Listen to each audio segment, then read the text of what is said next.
সুপ্রিয় নবম-দশম শ্রেণীর শিক্ষার্থী বন্ধুরা, এবার আমরা চলে এসেছি আমাদের সর্বশেষ ৪ নাম্বার ম্যাথটাতে।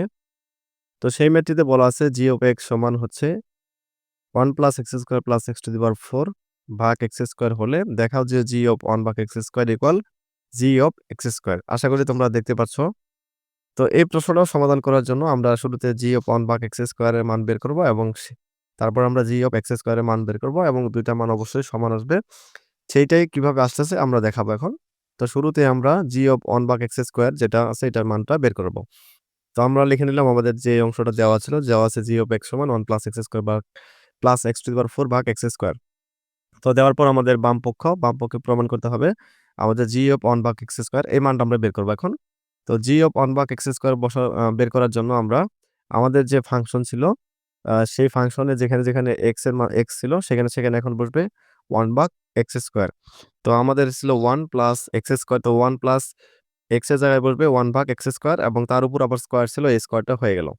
এরপরে আমাদের আছে x টু দি পাওয়ার 4 আর আমাদের x এর পরিবর্তে বসবে 1 ভাগ x স্কয়ার। এরপরে একটা পাওয়ার 4 আছে, এই পাওয়ার 4 টা দিয়ে নিব। এবং নিচেও ছিল x স্কয়ার। তো আমাদের x f of x x এর জায়গায় বসবে f অফ 1 ভাগ x স্কয়ার বসালাম, তারপরে এখানে স্কয়ারটা দিয়ে নিব।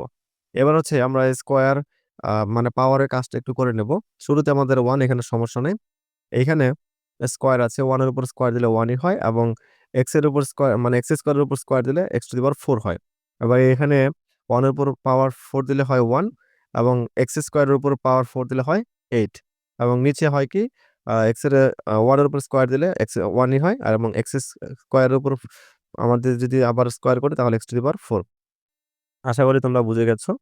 দেন আমরা চলে যাব পরবর্তী অংশে। তো পরবর্তী অংশে আমাদের লসাগু করতে হবে। আমাদের জানি যে এখানে চলক জাতীয় যে পদগুলো আছে সেগুলাতে সর্বোচ্চ যে পাওয়ার থাকে সেই পাওয়ারটা কিন্তু আমাদের লসাগু হয়। আমরা জানি এখানে তাহলে x টু দি পাওয়ার 8 লসাগু হবে আমাদের উপরের অংশে। এরপর হচ্ছে আমরা 1 এর সাথে x টু দি পাওয়ার 8 গুণ করে নিলাম। তারপরে এই x টু দি পাওয়ার 4 দ্বারা x টু দি পাওয়ার 8 কে ভাগ করলে আমাদের ভাগফল হয় x টু দি পাওয়ার 4। সেই x টু দি পাওয়ার 4 দ্বারা আমাদের এই 1 কে গুণ করলে হয় x টু দি পাওয়ার 4। এবার হচ্ছে x টু দি পাওয়ার 8 কে x টু দি পাওয়ার 8 দ্বারা ভাগ করলে হয় ভাগফল 1, সেই ভাগফল 1 দ্বারা এই 1 কে গুণ করলে আমাদের হচ্ছে 1। এরপর হচ্ছে নিচে আমাদের তেমন কোনো কাজ ছিল না। নিচে আমাদের যেমন ছিল তেমনই রেখে দিলাম। এর পরবর্তীতে হচ্ছে আমাদের মেইন ভাগটাকে আমরা ঠিক রাখবো। অর্থাৎ মেইন ভাগের উপরে যে অংশটা আছে সেই অংশটা ঠিক রাখবো এবং ভাগটাকে আমরা গুণ করে দিলাম। ভাগটা গুণ করলে x টু দি পাওয়ার 4 উপরে যাবে এবং 1 টা নিচে চলে আসবে। তোমরা দেখতে পাচ্ছ। এবার হচ্ছে কাটাকাটির পালা। কাটাকাটি করলে আমাদের এই x টু দি পাওয়ার 4 কে যদি আমি x টু দি পাওয়ার 4 দ্বারা কাটি তাহলে 1 হয়। আর x টু দি পাওয়ার 8 কে যদি আমি x টু দি পাওয়ার 4 দ্বারা কাটি তাহলে হয় x টু দি পাওয়ার 4। তাহলে উপরে 1 আর এই রাশিটা গুণ করলে হয় এই রাশিটা। আর x টু দি পাওয়ার 4 আর এই 1 গুণ করলে হয় x টু দি পাওয়ার 4। এবার হচ্ছে আমাদের বাম পক্ষ আমরা এই পর্যন্ত কাজ করে রাখবো। এবার ডান পাশে আমরা একটু কাজ করার চেষ্টা করব। তো ডান পাশে কাজটা হচ্ছে আমাদের RS এর সমান হলো g of x স্কয়ার। এবার আমাদের আগের যে ফাংশনটা দেওয়া ছিল সেই ফাংশনে যেখানে x আছে সেখানে আমরা এবার x স্কয়ার বসাবো। তো আমাদের ছিল x স্কয়ারের পরিবর্তে এখন কি মানে x এর পরিবর্তে আসবে x স্কয়ার, তার উপরে স্কয়ার ছিল। এরপরে ছিল x স্কয়ার। তো আমাদের আ মানে x টু দি পাওয়ার 4 ছিল। সো সেইখানে 4 এবার x স্কয়ার বসায় দিলাম। তারপর হচ্ছে তার উপর স্কয়ার দিয়ে দিলাম। এবার হচ্ছে এই কাজটাও। আশা করি তোমরা এটা বুঝে গেছো।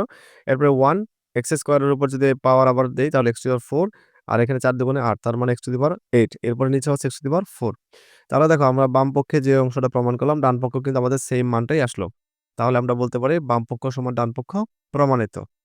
আশা করছি তোমরা এই ধরনের ম্যাথ এখন থেকে খুব ভালো করে বুঝে গেছো। এই ধরনের ম্যাথ আশা করি তোমাদের আর কোনো সমস্যা হবে না। আমি যে পিডিএফটা থেকে তোমাদের করালাম সেই পিডিএফটা তোমরা চাইলে কিন্তু আমি আমার কমেন্ট বক্সে এবং আমার Facebook কি বলে আমার টেলিগ্রাম এবং হোয়াটসঅ্যাপ গ্রুপ আছে সেই গ্রুপেও দিয়ে দিব। এবং তোমরা পাসওয়ার্ড দিয়ে কিন্তু সেটা ঢুকতে পারবে এবং পাসওয়ার্ডটা হচ্ছে অবশ্যই ২০০২। আশা করি আজকের এই ক্লাসগুলা তোমরা খুব ভালো করে বুঝে গেছো। আজকে এখানে বিদায় নিচ্ছি। ধন্যবাদ সকলকে। আসসালামু আলাইকুম ওয়া রাহমাতুল্লাহ।